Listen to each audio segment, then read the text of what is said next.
In fading late afternoon light, the skies around Gaza roared with rockets, some intercepted by Israel's Iron Dome anti-missile system.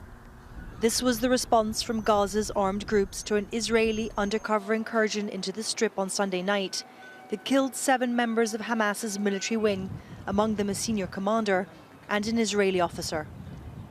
Israeli television was soon broadcasting images of damaged homes and raging fires in towns bordering Gaza. Images like these not seen in years.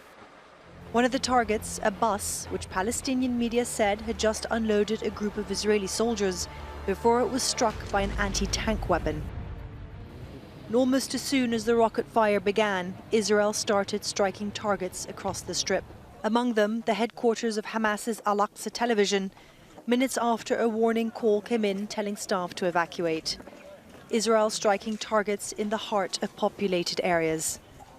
For weeks, both sides have been saying they want to avoid all-out war, having approached and stepped back from the brink several times this year. The Palestinians are not in any way ready to trade their dignity, their freedom for money and fuel for their power station. Hamas and the resistance groups feel that they are obligated to retaliate against any Israeli violations of the ceasefire. The spark for this latest outbreak came with Sunday night's Israeli incursion.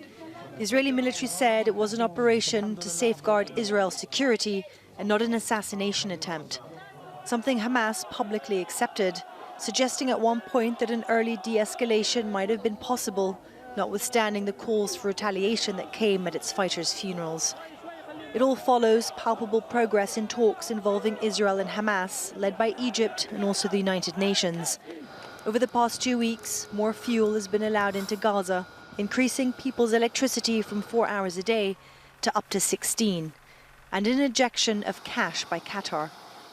But a day after the Israeli Prime Minister was in Paris defending his policy of engagement with Hamas, he was back home discussing military plans. Both Israel and Hamas are facing public pressure for strong military action, even though both sides have maintained that they do not want a full escalation. We're around 2 kilometers away from the Gaza border, and we've witnessed airstrikes and rocket fire throughout the night. It is the most serious escalation between the two sides since the 2014 war. And Israel's Security Cabinet will be meeting on Tuesday afternoon to decide what their next steps will be. Stephanie Decker, Aljazera, on the Israel-Gaza border.